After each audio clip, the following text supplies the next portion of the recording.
Dans un lycée prestigieux, où les murs étaient tapissés de diplômes encadrés et d'images de jeunes diplômés posant fièrement avec leurs certificats, l'établissement cultivait l'image de l'excellence académique. L'atmosphère, subtilement compétitive, flottait dans les couloirs comme une brume invisible.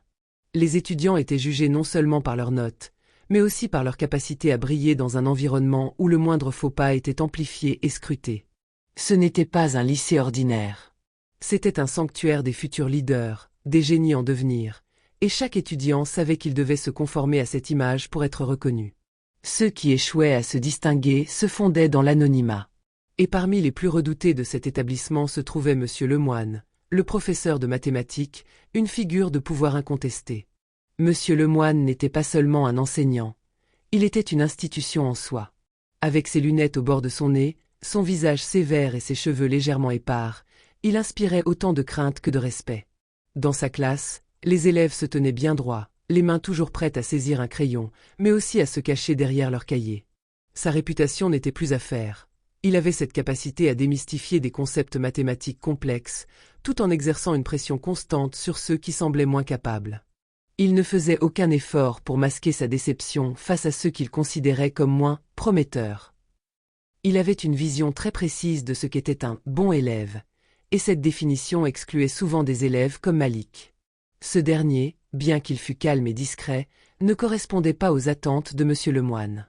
Il avait ce regard lointain, ce silence que beaucoup prenaient pour de l'indifférence ou une faiblesse. Dans les yeux de Monsieur Lemoine, Malik était le genre d'élève qui, malgré des capacités indéniables, ne semblait pas vouloir ou savoir s'impliquer pleinement dans la course à l'excellence. Dans l'esprit du professeur, il n'y avait rien de plus frustrant que de voir un élève ne pas exploiter son potentiel, ou pire encore, jouer le rôle du bon élève invisible. Il n'avait jamais pris la peine de creuser plus loin pour comprendre la réalité de Malik. Il ne savait pas qu'un génie se cachait sous l'apparence tranquille du jeune homme. Malik, en effet, avait une relation particulière avec les mathématiques. C'était un langage qu'il avait appris à parler presque naturellement, mais sans prétention. Il n'avait jamais cherché la reconnaissance de ses professeurs ou de ses camarades. Contrairement aux autres étudiants qui prenaient part aux discussions de groupe et aux activités parascolaires, Malik préférait s'échapper dans les recoins silencieux de la bibliothèque, là où les équations devenaient des énigmes qu'il résolvait avec une facilité déconcertante. À la maison, il travaillait souvent tard dans la nuit, son père travaillant de longues heures dans une entreprise de construction et sa mère étant infirmière. Ils étaient absents à ces moments-là, lui laissant tout le temps qu'il voulait pour se plonger dans ses livres. Les difficultés que Malik rencontrait au quotidien, les regards en coin, les préjugés persistants et les attentes minimales des autres faisaient partie de son monde. Mais il n'en parlait jamais. La souffrance silencieuse était la compagne de ses journées, et les mathématiques étaient son refuge. Il savait que ses capacités ne correspondaient pas à ce que beaucoup attendaient d'un garçon de son milieu et de son apparence. Dans un environnement où il était souvent invisible, il avait appris à se fondre dans l'ombre. Ce matin-là, Monsieur Lemoine entra dans la classe avec une intention bien particulière. Il voulait secouer l'ordre des choses. La cloche avait à peine sonné que le professeur, avec un sourire un peu trop assuré, annonça qu'il allait défier ses élèves avec une équation particulièrement complexe, une sorte de test silencieux pour départager les bons des moins bons. C'était une habitude de Monsieur Lemoine de placer des défis difficiles, mais cette fois-ci, il avait une idée bien précise. Il savait que Malik serait un excellent candidat pour la moquerie qu'il avait en tête. Après tout, selon lui, un élève aussi discret et effacé ne pouvait tout simplement pas être à la hauteur des autres. Il pensait que ce défi serait l'occasion de mettre en lumière la différence entre ceux qui brillaient et ceux qui, comme Malik, restaient dans l'ombre, non méritant d'un vrai soutien. Monsieur Lemoine posa l'équation au tableau, un problème d'algèbre avancé, un cas de second degré que même certains de ses meilleurs élèves trouveraient intimidant. Il annonça, d'un ton ferme, mais pas dénué de cette petite dose de malice, qu'il attendait une solution rapide. Il voulait voir qui parmi ses élèves pourrait se mesurer à une telle difficulté. Alors, qui parmi vous se sent prêt à résoudre cette équation ? Lança-t-il en balayant la salle du regard, ses yeux s'attardant sur Malik avec un air d'assurance et de défi. Il attendait une réaction. Le silence dans la salle était lourd, oppressant, comme une mer calme avant la tempête. Aucun des élèves n'osait lever la main. Chacun, plongé dans ses propres réflexions, hésitait. Les regards se tournaient furtivement vers Monsieur Lemoine, cherchant une indication, un geste, une permission. Mais aucun ne se sentait assez audacieux pour défier l'autorité du professeur, ni pour prendre la parole sans y être invité. Il scrutait la salle avec une intensité presque palpable, ses yeux perçant les rangées d'élèves qui semblaient soudainement tous avoir perdu leur confiance en eux. Puis, ses yeux se posèrent sur Malik. Ce garçon qui restait toujours dans l'ombre, discret et réservé, ce jeune homme qu'il avait toujours perçu comme moyen. Le genre d'élève que M. Lemoine classait automatiquement parmi ceux qui, malgré des apparences de diligence, n'avaient jamais fait preuve d'exception. Pas assez brillant, pas assez charismatique pour briller sous les projecteurs. C'était un élève ordinaire, dans un établissement où l'extraordinaire était la norme. L'idée germa dans son esprit, sournoise et calculée. Pourquoi ne pas le mettre à l'épreuve, lui, l'élève qui n'avait jamais eu la chance d'attirer l'attention? Il était le parfait candidat pour prouver à la classe que les apparences pouvaient être trompeuses, que la réussite n'était pas réservée à ceux qui semblaient les plus prometteurs. Le défi n'était pas seulement mathématique. C'était un piège subtil, un moyen de mettre l'accent sur la différence entre ceux qui avaient l'étoffe et ceux qui ne l'avaient pas. Et, pour M. Lemoine, Malik représentait cette catégorie de jeunes qu'il percevait comme moins capables. « Malik, viens donc au tableau et résous cette équation, dit-il d'un ton presque moqueur, son sourire en coin suffisant à trahir l'arrière-pensée qui motivait sa proposition. Les autres élèves, silencieux, retenaient leur souffle, anticipant déjà l'échec. C'était devenu une mise en scène.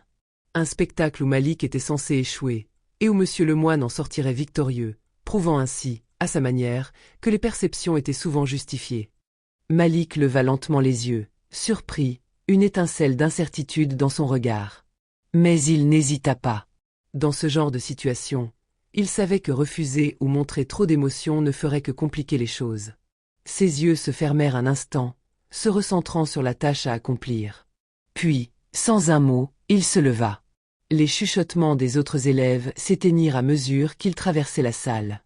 Malik pouvait sentir chaque regard se poser sur lui, chaque murmure se transformer en jugement silencieux. L'air semblait plus épais à chaque pas qu'il faisait. Le tableau, pourtant un simple outil de calcul, devenait soudainement une scène, un espace où se jouait bien plus qu'une simple équation. Il s'agissait de démontrer quelque chose bien plus grand. Ses pensées se bousculaient, mais il ne laissa rien paraître. À l'instant où il prit la craie en main, le silence dans la pièce devint presque palpable.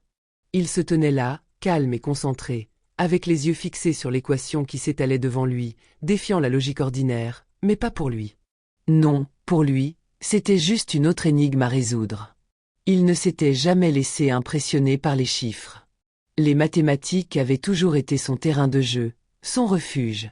Là où les autres voyaient un problème, Malik voyait un puzzle, une série d'étapes à dénouer.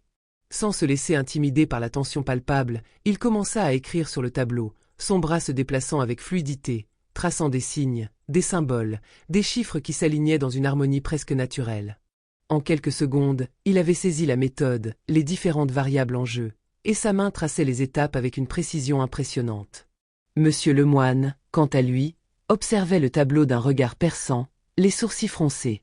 Il attendait l'erreur, le faux pas, le moment où Malik se perdrait dans les calculs, où il trébucherait et où il pourrait s'exclamer, triomphant, qu'il avait bien raison d'avoir sous-estimé cet élève. Mais rien de tel ne se produisit. Malik continuait à travailler, chaque étape suivant logiquement la précédente, chaque chiffre et chaque opération s'enchaînant avec une fluidité étonnante.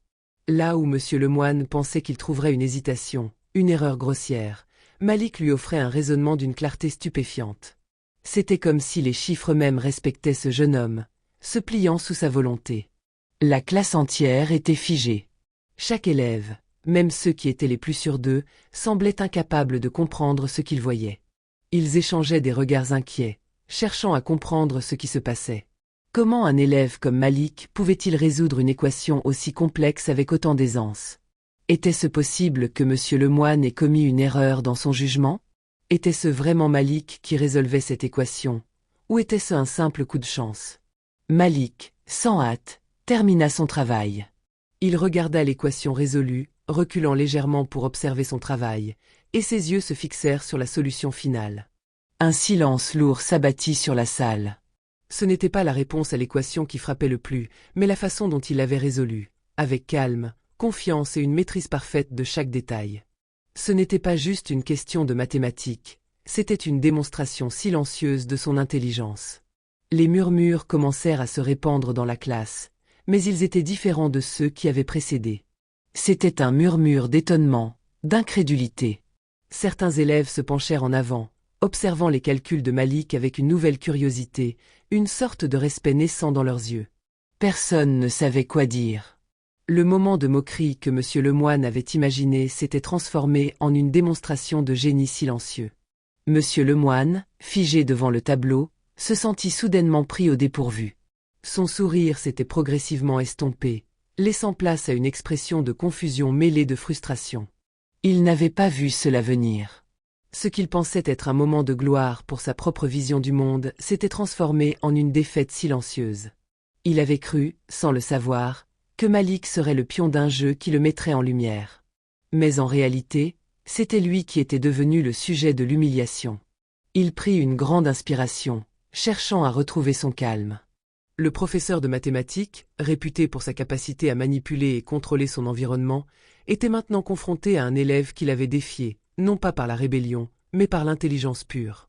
Il se tourna lentement vers la classe, cherchant à regagner un peu de sa prestance. « Bien, il semble que Malik ait trouvé la solution, » dit-il, d'une voix qui semblait perdre de son assurance. « Peut-être que j'avais sous-estimé ses capacités. » Mais le mal était fait. Les élèves, jusque-là intimidés par l'autorité de M. Lemoine, commencèrent à murmurer entre eux. Malik n'avait pas seulement résolu l'équation, il avait renversé une dynamique de pouvoir.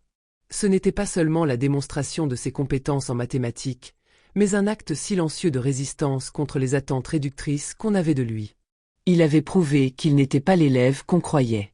Celui qu'on avait catalogué dans la catégorie des moyens, celui qu'on regardait parfois avec un air condescendant, n'était pas seulement capable de résoudre une équation complexe, mais de défier une vision biaisée du monde. Le reste de la journée se passa dans un brouhaha étrange. Malik, bien que discret, sentit les regards des autres élèves se poser sur lui. Ce regard, pourtant si banal, était chargé d'une nouvelle énergie. Il n'était plus simplement un élève parmi tant d'autres. Il était désormais un jeune homme capable de surprendre, de déstabiliser les attentes que l'on avait de lui. Les rumeurs commencèrent à se propager dans les couloirs comme une traînée de poudre. Malik, l'élève noir, a résolu une équation que personne n'aurait pu faire. De ceux qui jusqu'alors le croyaient invisible, il était soudain devenu une figure centrale, un exemple dont on parlait. Cette petite victoire, bien qu'intérieure, s'était propagée comme un éclat de lumière dans l'ombre de l'incompréhension. Pour Malik, cela ne représentait pas un besoin de validation. Il n'avait jamais cherché à prouver quoi que ce soit à personne. Mais cet instant, ce moment précis où la perception des autres commença à changer, marqua un tournant dans sa vie. Il ressentit une nouvelle forme de légitimité, non pas parce qu'il avait été applaudi, mais parce qu'il avait montré, sans fanfare ni exubérance, qu'il n'avait pas besoin de l'approbation des autres pour exister pleinement dans sa vérité. Le lendemain, M. Lemoine ne aborda pas directement l'incident en classe, mais il ne pouvait échapper au regard furtif des autres professeurs. Malik savait que l'ombre de cet événement planerait longtemps sur la salle des professeurs. Lemoine, malgré son autorité, n'était qu'un homme, et cet instant de vulnérabilité, où ses jugements avaient été mis à mal, l'avait marqué. Il ne put s'empêcher de se demander s'il avait agi trop rapidement, s'il avait agi en fonction de préjugés profondément ancrés qu'il n'avait même pas perçus. Les principes auxquels il croyait être fidèle étaient venus s'effriter sous le poids d'une vérité qu'il n'avait pas voulu voir. Avait-il vu en Malik un simple reflet de son origine, de son apparence, ou avait-il réellement cherché à comprendre la richesse de son esprit? Pourtant, M. Lemoine, dans son orgueil, s'efforça de maintenir une façade d'indifférence, refusant d'admettre qu'il avait été déstabilisé par un élève qu'il avait sous-estimé. Il choisit de ne pas aborder le sujet en classe, espérant que l'incident se dissiperait avec le temps. Mais il savait, au fond de lui, que quelque chose en lui avait changé. Malik, quant à lui, retourna à sa place sans faire de vagues, sans chercher à attirer plus d'attention. Il n'avait pas cherché la reconnaissance, il avait simplement agi.